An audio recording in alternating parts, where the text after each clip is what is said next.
मैंने वीडियोस में बहुत देखा कि यहाँ तो पानी था नहीं ढोलेरा में, नहीं था। कैसे पॉसिबल है गुजरात में ये सब?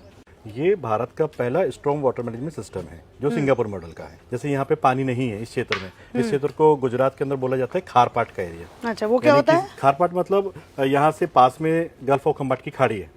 खाड़ी से बार बार जब भी पानी आता है टाइड के अंदर में, उसमें सॉल्ट आता है, सॉल्टी वाटर आता है। और ये अभी से नहीं आ रहा, वर्षों से आ रहा है। अगर जमीन को खोदेंगे तो नीचे सॉल्ट वाला पानी निकलेगा। तो यहाँ दूर दूर तक पीने का पानी नहीं है। तो यहाँ पानी की व्यवस्था के लिए ये पहला स्ट्रॉन्ग वाटर मैनेजमेंट सिस्टम है। ये क्या काम करेगा?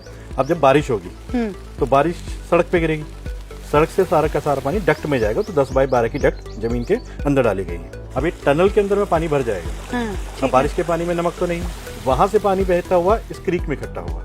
अच्छा, तो मल्टीपल जगहों से ये पानी के सारा क्रीक में इकट्ठा होता जाएगा। अच्छा, ये अभी क्रीक जो है 6 किलोमीटर लंबी बनी है।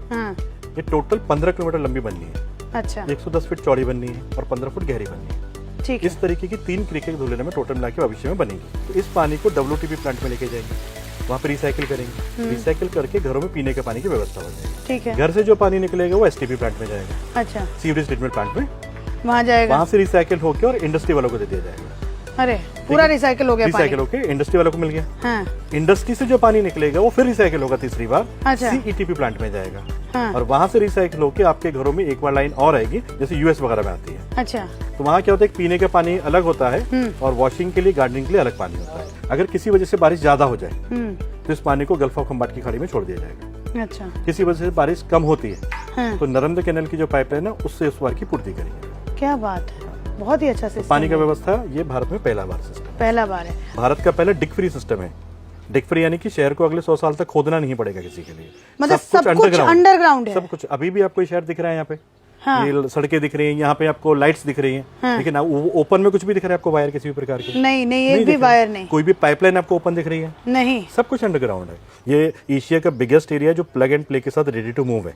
Plug and play ready to move का मतलब क्या होता है? तो प्लग एंड प्ले का मतलब सुविधाएं तैयार हैं, आप आइए और काम चालू कीजिए। अच्छा। आपके जीवन के इतिहास में, हमारे जीवन के इतिहास में और हमारे पप्पा के जीवन के इतिहास में कभी हमने सुना है कि कोई नया शहर बना है? एरिया डेवलप्ड होते हैं, जैसे न्यू चंडीगढ़, नोएडा एक्सटेंशन, नई दिल्ली, नई मुंबई, है ना, नया रायपुर, न्यू गुड़गांव, ये सब एरिया एक्सटेंड हुए। लेकिन हमने भारत में पहली बार कोई शहर बनते हुए देखा है।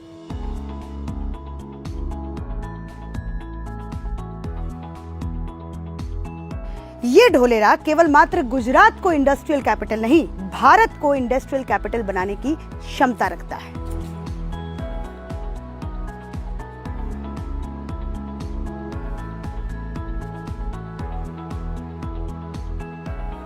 तो इन सब चीजों को देख करके क्या यहाँ पर बड़े बड़े इन्वेस्टर्स भी आ रहे हैं इन्वेस्ट करने के लिए?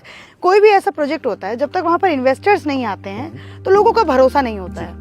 अब पूरे भारत में जब भी प्रोजेक्ट बनते हैं ना, 90% प्रोजेक्ट ऐसे होते हैं जो एरिया लेवल के होते हैं। यानी उस एरिया लेवल का मतलब 5 से 7 किलोमीटर के लोग ही उसमें इन्वेस्टमेंट करते हैं। और एक होता है ग्लोबल प्रोजेक्ट, नेशनल प्रोजेक्ट। ये भारत का पहला ऐसा है। अच्छा। कि इसके अंदर से ऑल ओवर इंडिया से इन्वेस्टर आ रहे हैं। अच्छा, हम लोग ये ऐसा कह सकते हैं, क्योंकि जब से मैं देख रही हूँ तो यहाँ पर मुझे दिख रहा है कि यहाँ पर अभी लोग बसने शुरू नहीं हुए हैं, लेकिन यहाँ पे पानी टंकी जो है वो, जैसे आप अगर दूर से देखेंगे तो वो 2.5 लाख लीटर का है। 2.5 लाख लीटर की 12 पानी की टंकी है। 2.5 लाख लीटर की 12 पानी की टंकी जो है वो पूरा लगा दिया गया है। तो क्या हम लोग ये कह रहे हैं कि हम लोग फ्यूचर के, ये गलत मुझे आप बताइएगा, कि फ्यूचर के एक ऐसे शहर में खड़े हैं जहाँ पे हम लोग इतिहास देख रहे हैं अपनी आंखों से, ये क्या हिस्ट्री देख रहे हैं? हमने पहले बोला था प्लग एंड प्ले। यानी कि यहाँ पे लोगों के आने से पहले सुविधा तैयार की जा रही है और सब पे बैंक, मतलब यहाँ पे बच्चों के पढ़ने के लिए स्कूल भी है, हॉस्पिटल भी है, कंस्ट्रक्शन भी हो रहा है लोगों के रहने के लिए, फैक्ट्रीज भी हैं। मतलब फुल पैक्ड सिटी ये बनने वाली है। दुबई 2.0 बनने वाला है। दुबई 2.0 आपको नहीं लगता बड़ा दावा कर रहे हैं दुबई 2.0? अच्छा, इंडिया के अंदर। ओके, आप ये समझिए कि हम लोगों के यहाँ जब तक कुछ होता है नहीं ना, मानते नहीं है। पता है फिर क्या बोलेंगे लोग? कि बातें इतनी बड़ी कीजिए कि जिसके ऊपर लोगों को विश्वास हो। ठीक है, जैसे मैंने बताया आपको कि वर्ल्ड का सबसे बड़ा स्टैचू कहाँ पे है? गुजरात में ही है ना। वर्ल्ड का सबसे बड़ा फिनटेक सिटी कहाँ पे है? गिफ्ट सिटी गुजरात में। ज्यादा मत बोलिए, दूसरे शहरों से लोग देख रहे होंगे, जलन हो जाएगा लोगों को। सबसे बड़ा स्टेडियम कहाँ पे है? बोलेंगे सब कुछ तो गुजरात में ही है। हम आपसे पूछ रहे हैं ना, वर्ल्ड का सबसे बड़ा स्टेडियम कहाँ पे है? गुजरात में। गुजरात में। वर्ल्ड का सबसे बड़ा CNG पार्क कहाँ बन रहा है?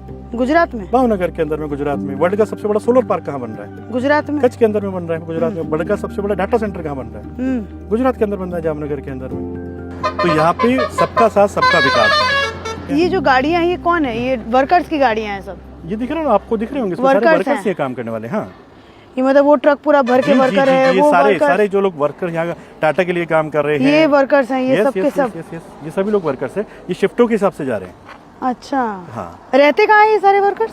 ये वर्कर्स बहुत सारे भावनगर रहते हैं, धुलेरा गांव के अंदर में जो जगह है आसपास में, या फिर फैदरा के पास में, अड़ोस पड़ोस में फिलहाल रह रहे हैं अभी, क्योंकि यहाँ रहने के लिए नहीं है।